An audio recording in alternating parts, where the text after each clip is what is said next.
inviting our next set of guests. We'll be inviting our next. How many of us are excited to have them on board? Right. Now, we'll be having 3 of them. Ladies and gentlemen, please, I want you to make some noise and give them a round of applause even as I welcome them.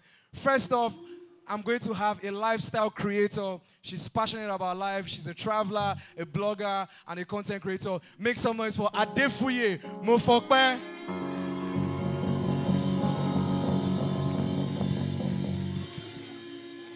Coming up next is the beauty queen, the elegant, and she was recently crowned as the content creator of the year at the recently concluded Skills Award.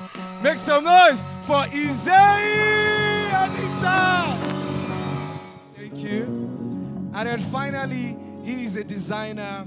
He's a creator extraordinaire. He has worked with popular celebrities like Santi, Odumodu Black, and big artists. Make some noise for the man himself, Bola PSD.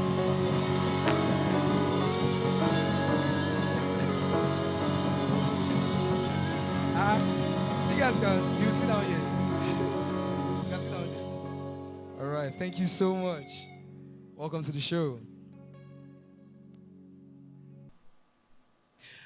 Okay, so Bola, I would like to start with you, right? Now, I mentioned earlier that you have a portfolio of working with big celebs. Like these are the people that we see on the news. On your portfolio, you've had the likes of Arya Star, Odumodu Black, Santi, and so many that I can't mention. But let's be honest. Have there been any funny or embarrassing moments that you can share from behind the scenes? Because these are guys that we look up to. Really don't know what happens behind, but I'm sure you've been present, through their creative process and everything. So, is there any moment or anything that you can remember?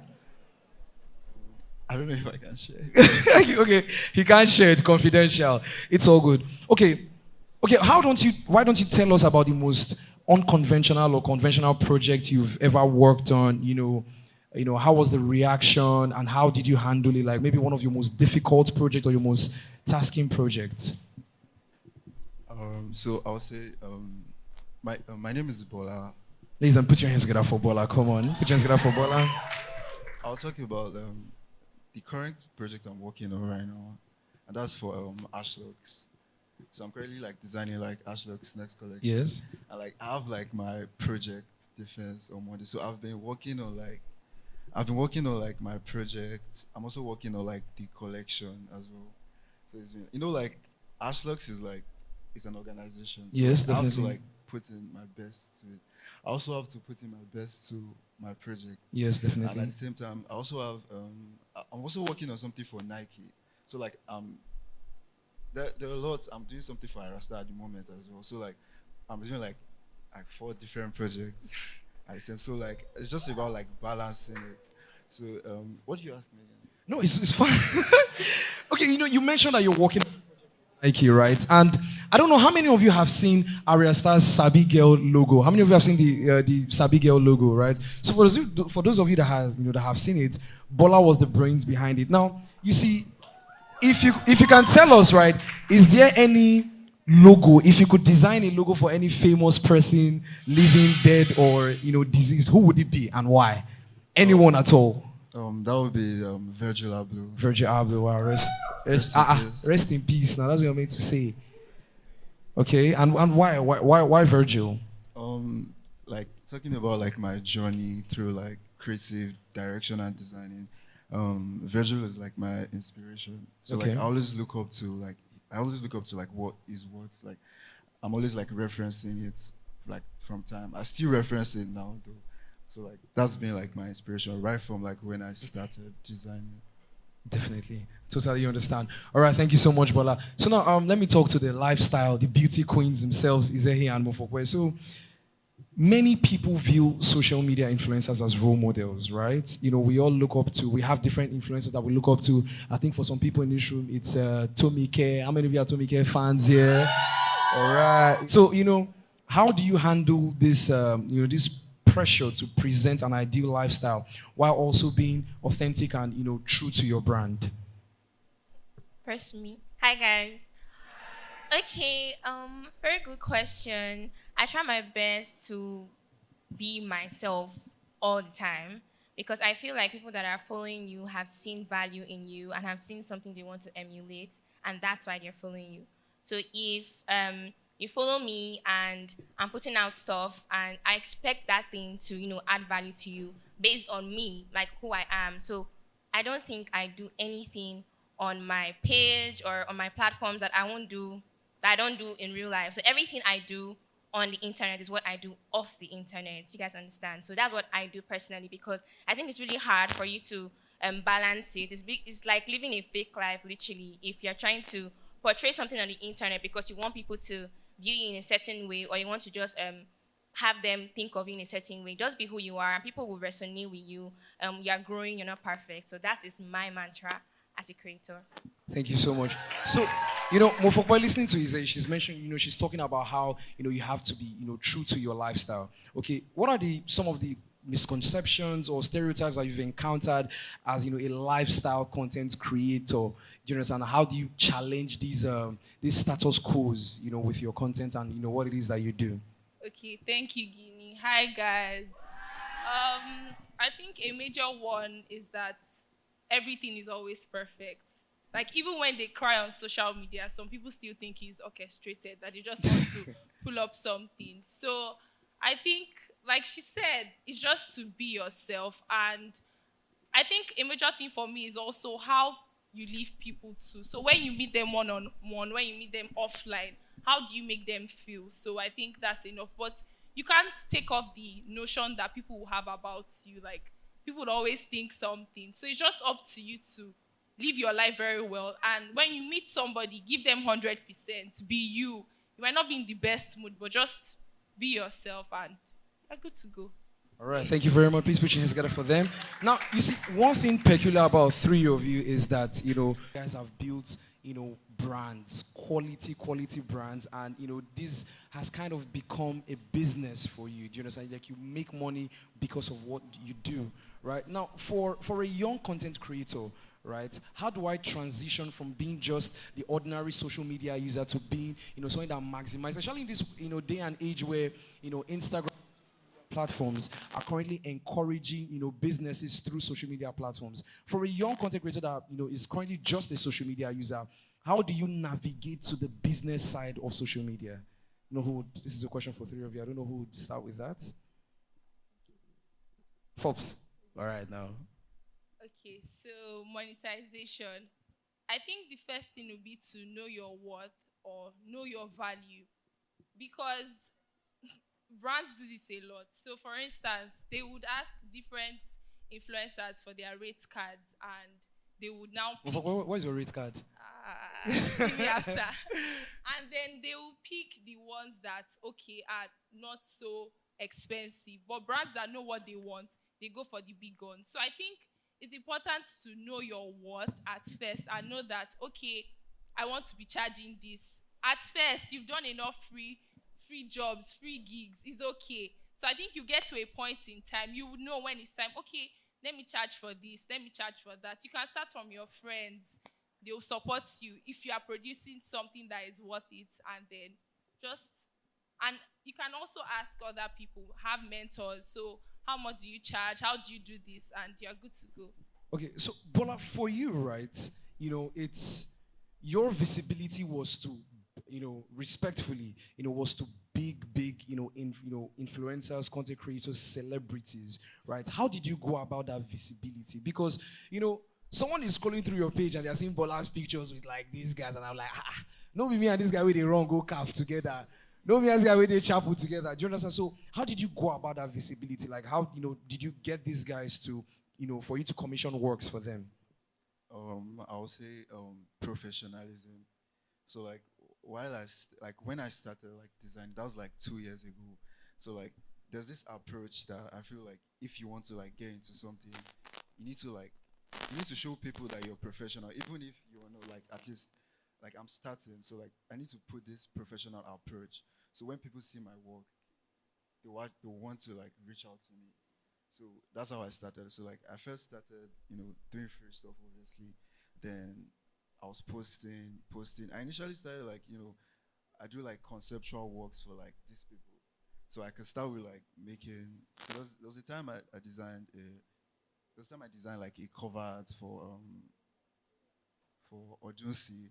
This was like in 2020. So I just did like it was just a cover art, but like he didn't reach out to me. But like I still continue like doing what I was doing. So in time, people started seeing my work. I started like building like an audience. I started building like an audience. So it was like I feel like it's just like hard work and like professionalism, like I said. So I was just being professional about it like till now. And then there are people that reach out to me, like you said. All right, beautiful. Thank you so much. Back to monetizing social media. How did you get there? Because I'm sure a lot of brands, sound like, because marketing is a very very important tool, in sales and everything. So for you, how did you get to that level? Okay, monetization. First of all, I started my journey in 2020, and I started actually getting paid in 2023, this year. From 2020 to 2022, I did a lot of free jobs for people because I just wanted to build my portfolio. And I feel like that portfolio is what will help people to see what you've actually done. So, and I also learned from a lot of people. I follow some people on Instagram, on YouTube, and they've talked about it so much that it will look as if it's free work and they're like trying to use you, but you're actually growing yourself and you're working. And so when brands actually come and they've seen the work you've done, you'll be able to say, okay, this is what I've done for this particular people, and then they'll be able to pay you. So for me, I feel like if you're starting out as a creator, money should not be the first thing. Even on YouTube, on Instagram, on TikTok, even TikTok pays creators like just the way YouTube does. But you should not go with money. You should go with like purpose. What do you want to do? Who do you want to reach out to? And eventually money will start coming. And so for the monetization part, I asked so many people, not many people, but people that I look up to, or what did you charge at this point in your journey? And then I'll compare, okay. And so if a brand is saying, okay, I can't pay you this, you should just don't settle. Most times don't settle. There are so many brands that offered me peanuts, and I'm like, no, I can't do it because it's a lot of work. Our work is actually work. People think it's not work, but it's work. So eventually you start to understand your worth, and then they are seeing the value of your content, they are seeing the quality, and the brands that actually value you enough will pay you what you are putting out to them. Thank you so much. Now, if you listen to Finn Gamble, one of the things he mentioned was that visuals play a very very powerful role in marketing, right? Which is why you see Instagram, that used to be a photo social media platform, now moving to videos. Why? Because visual play its role. You guys share us, any secret tricks or techniques that you have learned that have, made a very significant impact on brand campaigns? Because, for every brand that is reaching out, they have a target. There's something that, they want people to see from your content, that would eventually translate, to sales, user conversion, as they say. So is there anything that, that little spice, that little ingredient that you guys add in what it is that you do, that, that strikes, that separates your content from the rest? Okay. I like how they always look at each other first. Like, who's going to answer the question? Okay, so I think it will be the you element in the content. So for instance, if Tomika is going to influence for any brand, she's going to add her spice. That is, you're going to see the Oloriebi vibe, you're going to see the hype, you're going to see the ginger in it. So they want to see you in the video you're producing for them or creating for them. So before reaching out to you, they're like, okay, this person does this person does that. So when you are giving them the content, ensure that you are not missing out yourself in it. Like, and if you can't work for the brand against your values, just say no from the beginning, because you'll be there and we want to see you in the video. So just be you in it. Thank you. All right, thank you, Bola. Sorry, what was the name of the person that was with Finn Gamble? Who's Basi? The other man. Yes, Basi. Okay, so while we were at like The green room? yeah. Okay. So he checked through my Instagram, like where I post like my content. So he was telling me, it's like he does like design as well, but then mine is like really different and nice. So what he saw was like the way I put out my work. So I tried to like explain everything. Like I give like a very detailed explanation of like whatever I'm designing, if you understand what I'm saying. And like that's like the you element in me. So like with every work I try to like explain. So I try to like create a language for my audience. So like while they are seeing my work, so they know that okay, I'm going to see like what inspired this guy. Because like there's like if a design is like 50% of like the beauty, or less than 50%, the design, I mean like just like the design, the what brings out the beauty more in like a design is like the story behind it. So that's like that's where I stand. Yeah. Beautiful. Now, you all are creatives, right? You know, we're all creatives. Say I'm a creative. Say I'm a creative. We're all creatives, right? So I say I'm a creative. All right. With Naya, she celebrated her 1 year anniversary of her brand recently. Okay. So there's a popular statement that a friend of mine at Zira told me. She was like that, you know, as a creative, your mind should, like tabula, should it should be empty. Do you understand? And you're willing to learn, unlearn, and relearn, right? So for you, what is your approach, you know, for any creative design? Do you understand? Because, you know, every project is different. Every project comes with its limitations, you know, with its demands. So for you, what is your approach towards every project that, you know, that you're working on? Okay, I'm going to give a case scenario, like what's going on currently in my life. I mostly shoot videos when I'm home because I do fashion a lot. I'm not really a lifestyle content creator, but because of I'm in school now. I'm in school for a long time, and then there are so many demands from brands, and even to just keep up with my audience and like keep up with what I'm doing, I have to sort of change. And so that's for me. I'm learning in this season of my life that you have to sort of shift. Everything will not always be the way it has to be. You're not always going to be in the same space. And that's why you're a creative. So now that I'm in school, what can I do in school that still makes sense, that still resonates with my audience, that is still nice for people to see, that people will want to see from me? And so that's what now, okay, I'm thinking of, let me shoot lifestyle content in school. Let them see what I'm doing. Let me shoot videos with my classmates because you cannot always be in the same space. So you need to constantly change. You need to constantly move. And I feel like this is why you are a creative, basically. Yes. All right. Thank you all so much. Does anybody have any other thing to say? So like what differentiates me from like other designers or other creative designers?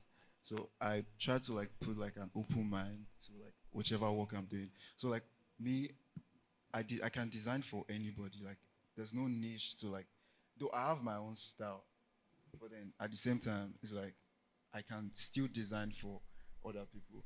I can do like I do like freelance. So like obviously it's not everybody that has like the same style of like what they want to put out. Yeah. So like what I try to do is like I just try to like open my mind to like different things because like it can be really frustrating when like you're designing for someone, or imagine if you're doing like two different long-term projects. So you have to like be open-minded to like, okay, I'm doing this. And you're not trying to like how will I put it?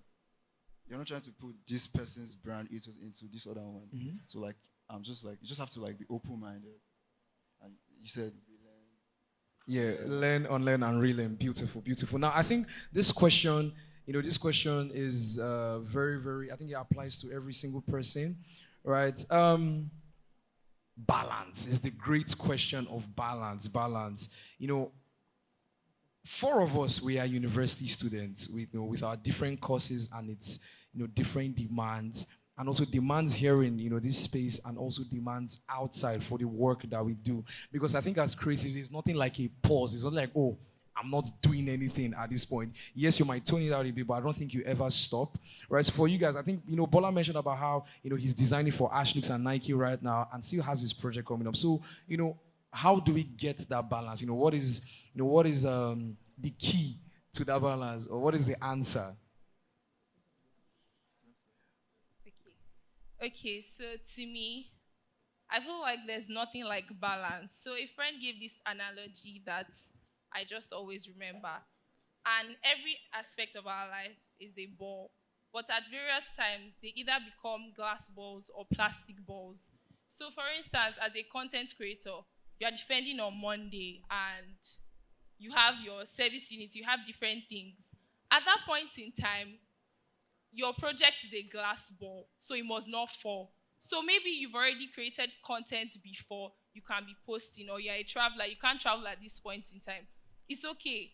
that will let them watch the other content. Just post other people's content on your story for them. So I think it's more about planning. You can't give everything 100% at the same time. Just think about anybody you think has everything going. There's one thing they are not doing part-time. Yeah, check the 10 top people in this school. They don't have everything.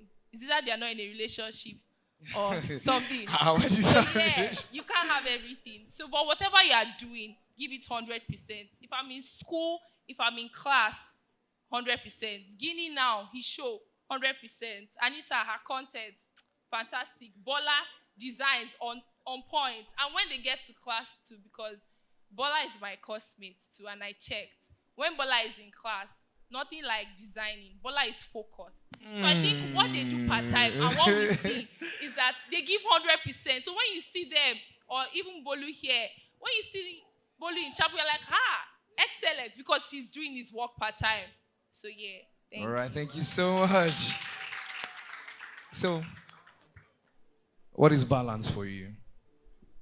I feel like just what Mofope said, balance is just giving everything the required attention. So for now, maybe school is 70 for me, content is 30 for me right now.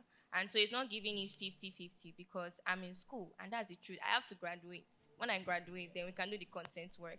So I just feel it's prioritizing and planning. For me, I batch create so much. Like, I can create like 10 videos at home, and then when I come to school, I'm just posting it because I know how I'm very, very serious with my school books too. I don't play with my academics. So I know how I am in school. In school, I am in school. And so if I want to be keeping up with content at home, I have to kill myself.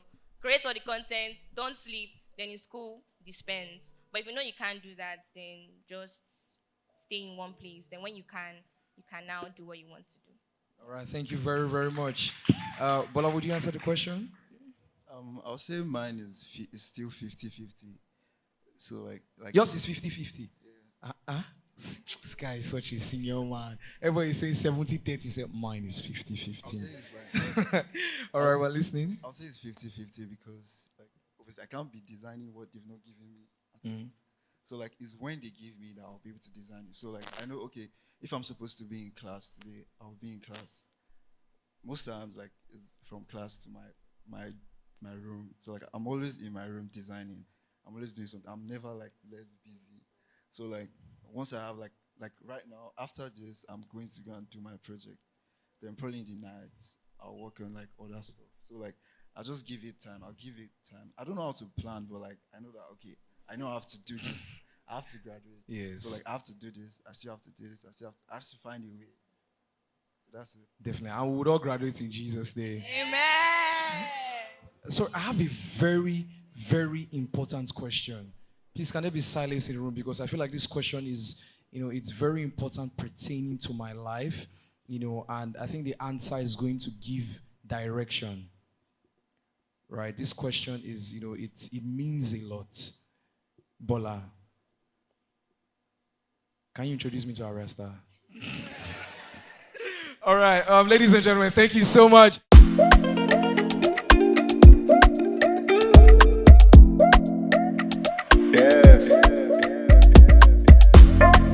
Ta-na-na, ta-na-na, ta-na-na, ta-na-na.